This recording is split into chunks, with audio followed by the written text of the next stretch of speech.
Okay, so here we are, finished product. Check it out. Looks pretty slick.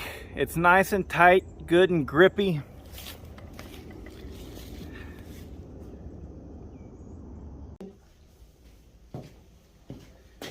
Hello guys, and welcome back to the channel where I have had this project on the back burner for a while.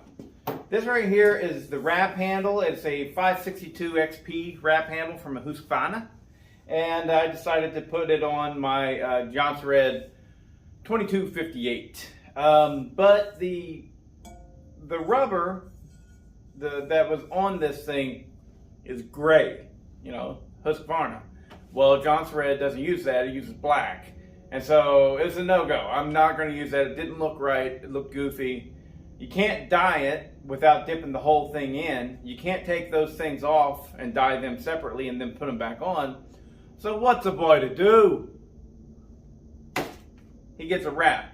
He gets handle wrap. This is a bicycle handlebars, and it's going to change colors as it goes, right? Now, specifically, this is going to go from red to black. And I want the color change to happen quickly on this side because it's such a short run here. I don't know, I probably don't have to have it change that quickly, but whatever. I don't know what, oh, I know what this is. So this right here is what they give you in order to keep it from coming unwrapped. We are not going to use that. We're going to use something far superior to that. I have never wrapped this stuff before, but I can't see it being too much different than other things I've wrapped. So I'm going to teach you all how to wrap stuff. So first off, what you want to do is you want to understand which direction you would twist. Well, this right here being the front of the saw, I would twist this direction. You're never really going to twist the opposite direction. Whenever you're holding onto that saw, any twist of power and grip is going to come back towards you. So understand that, towards you. So we got to wrap in that exact same direction that we would naturally twist. So here we go. We're going to cut a little bit of this off because, like I said, I want the transfer between red and black to happen sooner. Good scissors, man. If you don't have good scissors, stop what you're doing, because I'm about to ruin the image and the style that you're used to. I look funny, but yo, I'm making money. See, so yo, world, I hope you're ready for me. I can keep going. I can keep going. That is my youth right there. That is it. The Humpty Dance. Now, these are electrician scissors. All right, they're Klein. As far as electrical tools, no one makes better electrical tools than Klein on the planet, okay? So get you a good pair of electrician scissors, Klein being my preferred brand. Boy, I would love it if they sponsored me. All right, so what we're gonna do, this has sticker, it has a adhesive material in the middle. Hopefully that adhesive material is good. We're gonna peel that off, get it started here. You can see we got it locked down as tight as we can get it. It is aluminum. I don't want to squeeze it too tight. It'll start bending it. But here we go. Oh, and the gray stuff, yeah, I just totally decided to cut that off. No need for that.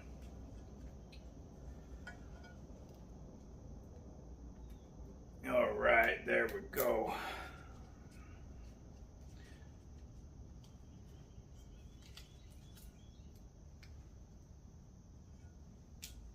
Yes, I am doing it right.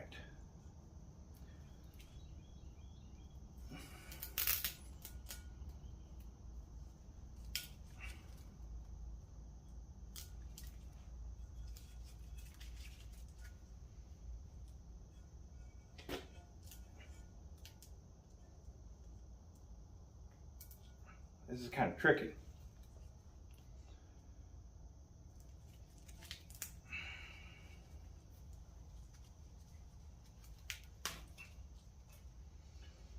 Got to keep it as tight as possible.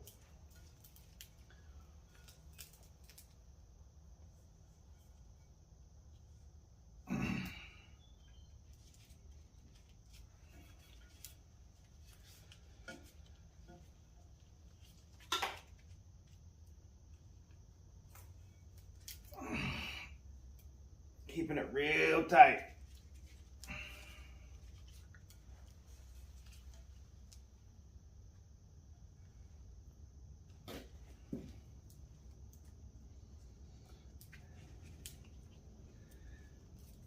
I'm kind of regretting having cut off that red portion.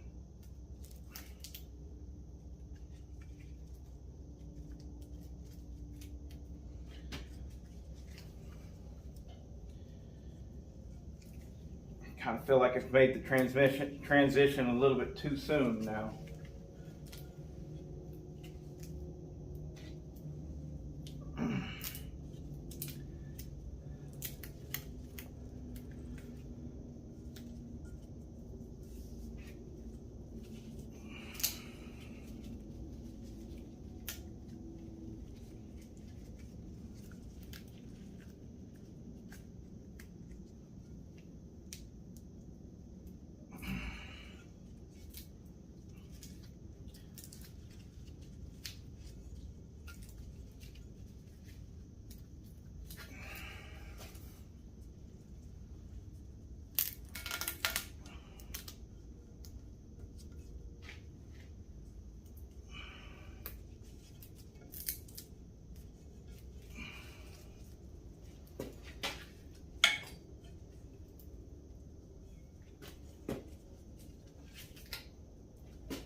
Definitely get it as tight as you can, guys.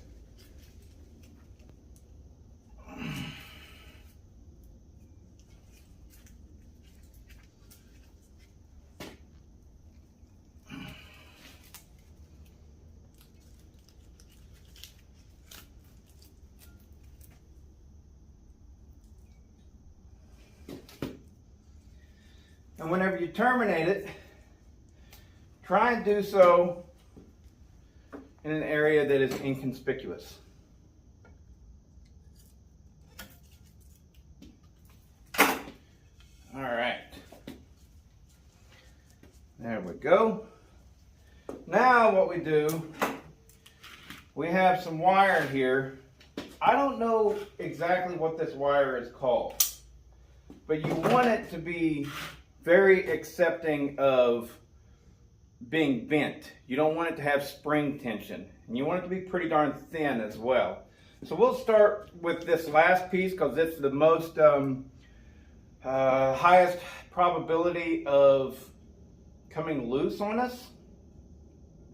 And what we're going to do here, again, we're going to try inconspicuous here.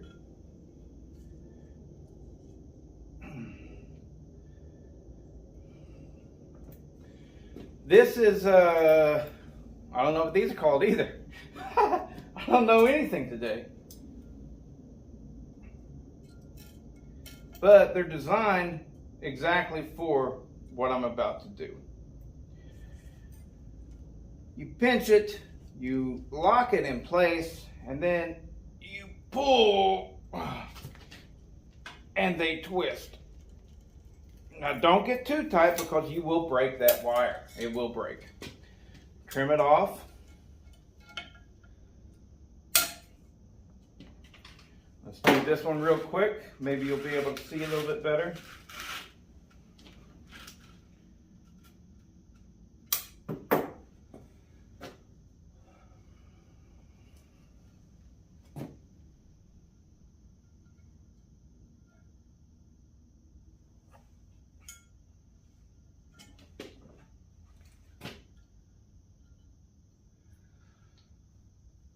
You can just use, there we go. You can just use like vice grips and just manually twist it like that, no problem. That's not an issue.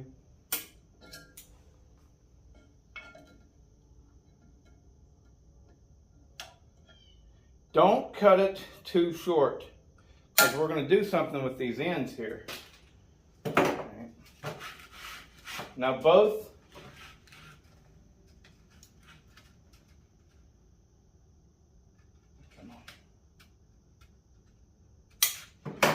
ends of this gets 2 twisties because I don't know if you can see that right there. Let me see if I can zoom in on that.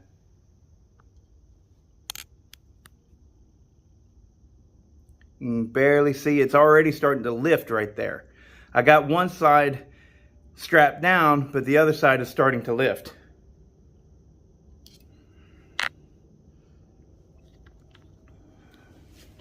So we're going to take care of that other side right now.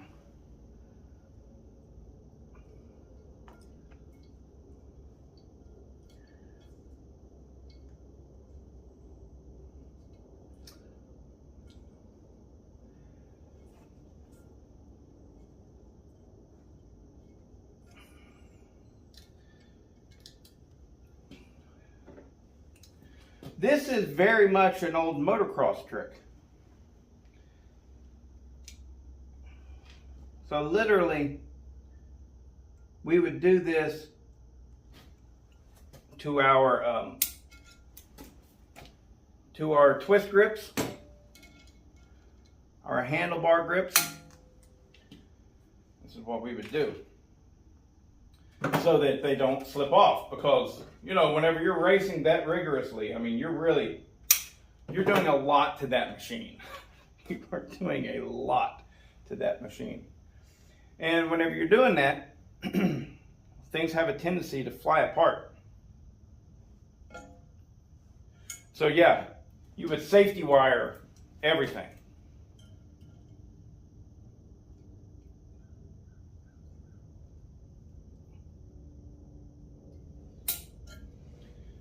All right.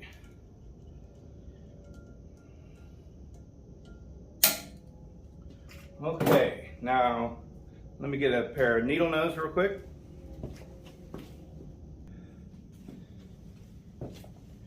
All right, we take our needle nose and we try and just kind of bend the sharp point of this little pigtail.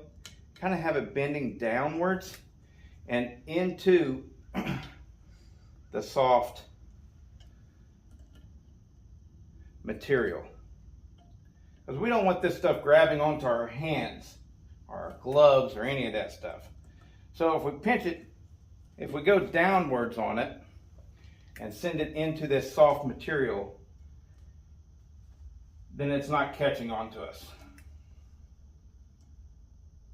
Look, let me show you that. That'll be good to show you.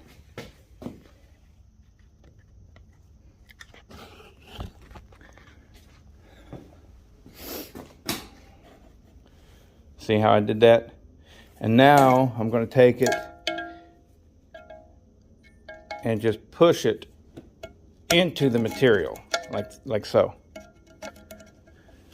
Can't really do that with one hand very well, but so you can see how that now is not really obtrusive or anything. It's pretty well out of the way, and I can push it in even further and better now that I got both hands on it. So yeah, my buddy Randy, he likes running this stuff on his saws, but they always come loose. And this might as well, you know, it just might not be something that really is going to stick and last. I don't know. But yeah, his would always come unraveled and stuff. And I think it was primarily because what they're wanting you to do is use this stuff. They want you to use this to go around the end, and supposedly it's going to make things stick or whatever. I tell you, this stuff comes loose like nobody's business, and you would probably be better off just using electrical tape, you know, really. Okay, so I'm going to go ahead and do this side, and then I'll put it on the saw and let you guys know, let you guys have a look whenever I get done. Okay, so here we are, finished product. Check it out. Looks pretty slick. It's nice and tight, good and grippy.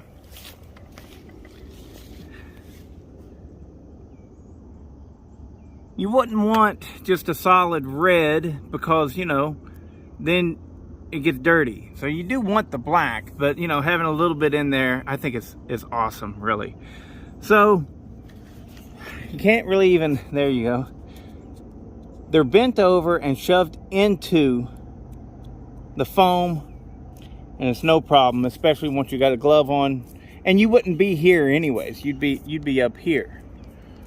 All right. Same thing over here. It's good.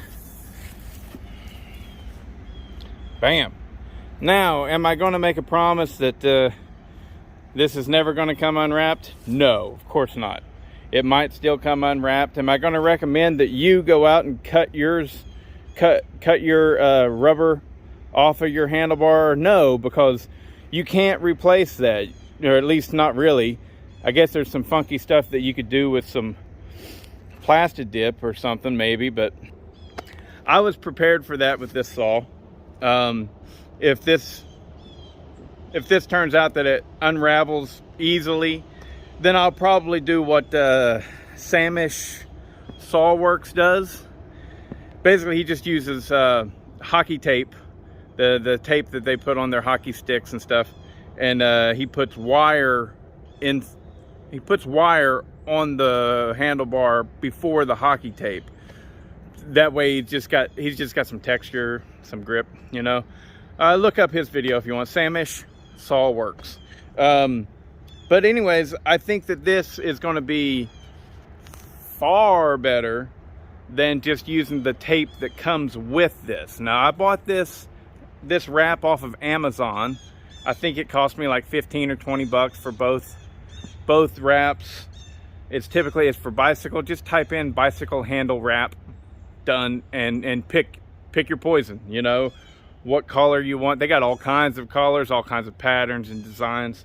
This one I thought would look good on the Johns Red, and I was not wrong. I gotta say, I mean, it runs really good.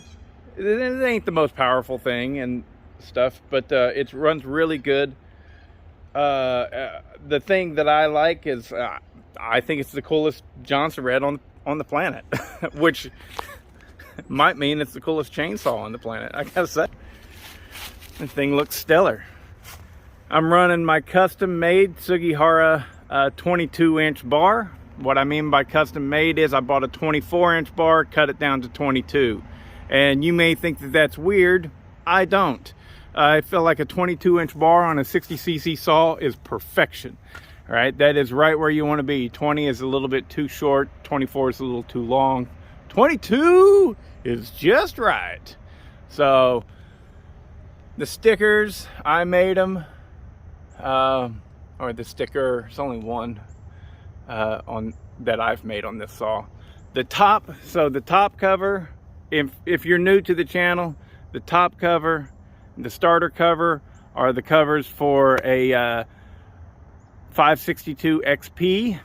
This is the raised top with the, it has the larger air filter set up inside there. So it has been ported and polished, but you don't gain much from porting and polishing these things. They're pretty hot from the factory. There's not a whole lot you can do besides give it a little bit more compression, really, or at least that I've found. But I am going to work on that in the future. I believe that it might really benefit from what's it called, timing advance. We'll see.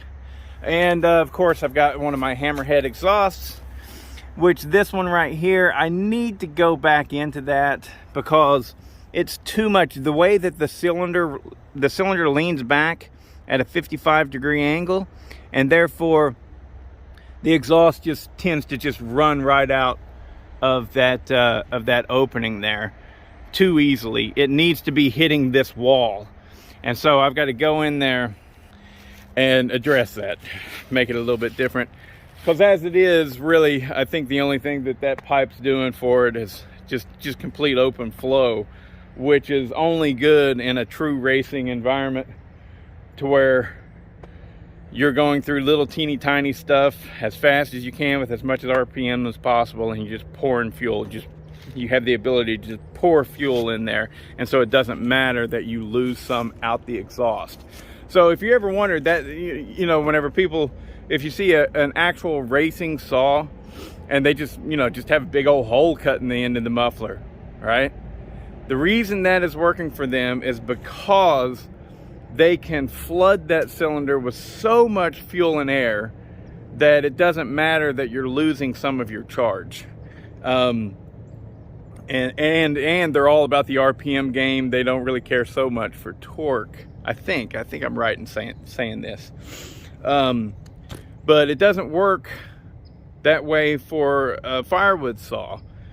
You're bearing down and wanting your torque. You're also typically you don't do anything to the carburetor side. Best thing that most people do really is a simple modification,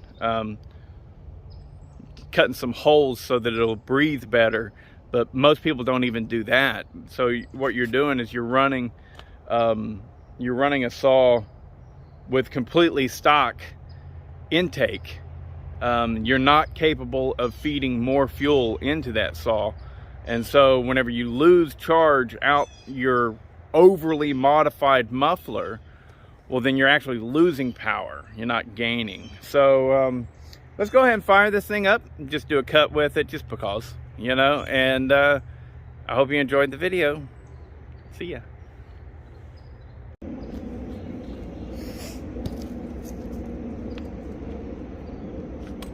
It's completely cold.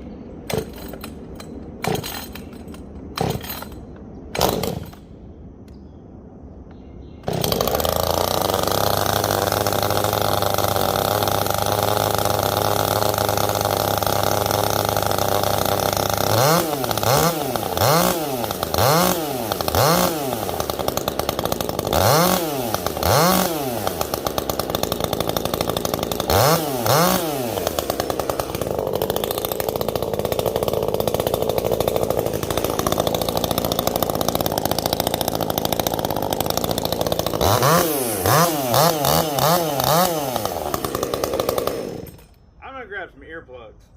That thing is loud.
Very nice saw.